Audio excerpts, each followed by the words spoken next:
नमस्ते दोस्तों, आशा है आप सब स्वस्थ और बहुत अच्छे होंगे। इस वीडियो में हम कुछ नया सीखेंगे। इस महान सत्य को याद रखें, आप वही बनते हैं जो आप अपने बारे में निरंतर सोचते हैं। हर सुबह जब भी उठें तो अपने लक्ष्य के बारे में सोचें। सारा दिन अपने लक्ष्य के बारे में सोचें। शाम को अपने लक्ष्य की दिशा में की गई प्रगति का आकलन करें। आप अपने लक्ष्य के बारे में जितना विचार करेंगे, उसे पाने के लिए आपके दिमाग में उतने ही नए आइडिया आएंगे। लक्ष्य के लिए ऐसी एकाग्रता आपके चेतन और अवचेतन मन को उसे पाने की दिशा में तत्पर कर देगी। आप जितना अपने लक्ष्य के बारे में चिंतन और नियोजन करेंगे, उतनी तेजी से उसकी ओर आगे बढ़ेंगे और वह उतनी ही तेजी से आपकी ओर आएगा। आपको आज से ही लक्ष्य पे केंद्रित व्यक्ति बनना होगा। इस तरह आप अपनी मानसिक शक्तियों को उजागर कर सकेंगे, अपनी रचनात्मकता को सक्रिय कर सकेंगे, अपनी ऊर्जाओं को एक दिशा दे सकेंगे और स्वयं को किसी एक गतिविधि की दिशा में जाने के लिए प्रेरित कर सकेंगे। तय करें कि आप अपने जीवन के किसी एक क्षेत्र में करना क्या चाहते हैं। एक ऐसा लक्ष्य क्या हो सकता है जो आपके पूरे जीवन को सकारात्मक प्रभाव दे सके।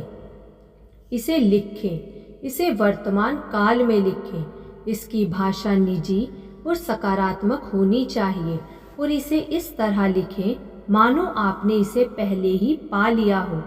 इस एक लक्ष्य को पाने के लिए योजना तैयार करें और फिर हर रोज कुछ ऐसा करें जो आपको आपके लक्ष्य के निकट ले जा सके। मेरे जीवन में 20 वर्ष की आयु के आसपास एक बड़ा मोड़ आया। जब मैंने अपने आसपास देखा तो पाया कि लगभग मेरी ही आयु के लोग मेरी तुलना में अपने जीवन में बेहतर काम कर रहे थे। वे अच्छे कपड़े पहनते थे, उनके पास अच्छी नौकरियां और बेहतर कारें थी और कुछ थोड़े बड़े युवकों के पास तो अपने घर और परिवार भी थे। इस दौरान मेरे पास कुछ भी तो नया नहीं था। मैं सेल्स की नौकरी में था और मेरा अधिकतर समय पैसे की चिंता में कटता था। यह कोई जीने का बहुत अच्छा तरीका नहीं कहा जा सकता था। मेरे जीवन का बड़ा मोड़ तब आया जब मैंने स्वयं से यह सवाल पूछना प्रारंभ किया, ऐसा क्यों है कि कुछ लोग दूसरों की तुलना में सफल क्यों होते हैं। इसी सवाल ने मेरा जीवन बदल दिया। इस तरह मैं इन प्रश्नों के उत्तर पाने की यात्रा पर निकल पड़ा।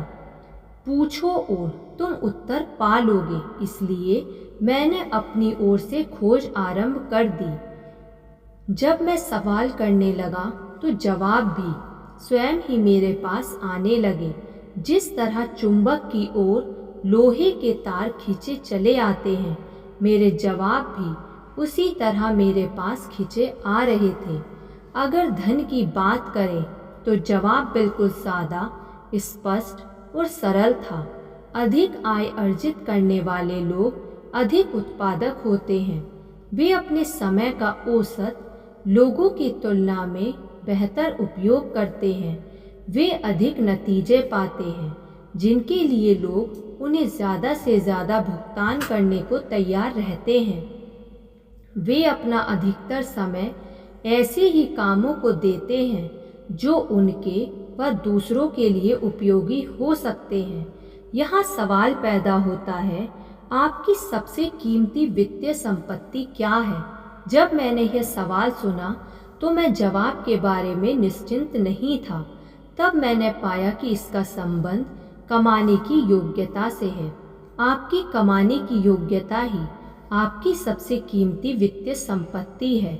हो सकता है कि आप अपनी नौकरी, घर, कार, बचत व निवेश आदि गंवाकर सड़क पर आ जाएं, पर अगर आपके पास कमाने की योग्यता होगी तो आप थोड़े ही समय में वह सब फिर से कमाकर अपनी पुरानी स्थिति में लौट आएंगे। ऐसा अक्सर कई लोगों के साथ होता है और यह योग्यता ही उनका साथ निभाती है।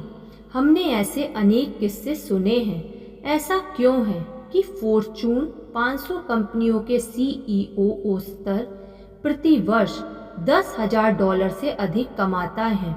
ऐसा इसलिए है क्योंकि उन्होंने अपनी आय अर्जित करने की योग्यता को इस बिंदु तक विकसित कर लिया है जहां वे ऐसे नतीजे पा सकते हैं जो उनकी कंपनियों के लिए लाभ की दृष्टि से उनके वेतन से सैकड़ों गुना अधिक होते हैं। कंपनियां उन्हें कितनी भी धनराशि देने को तैयार हैं क्योंकि वे अपनी योग्यता को प्रमाणित कर चुके हैं कि वे उसके लिए मिलियन बिलियन डॉलर लाभ कमा सकते हैं।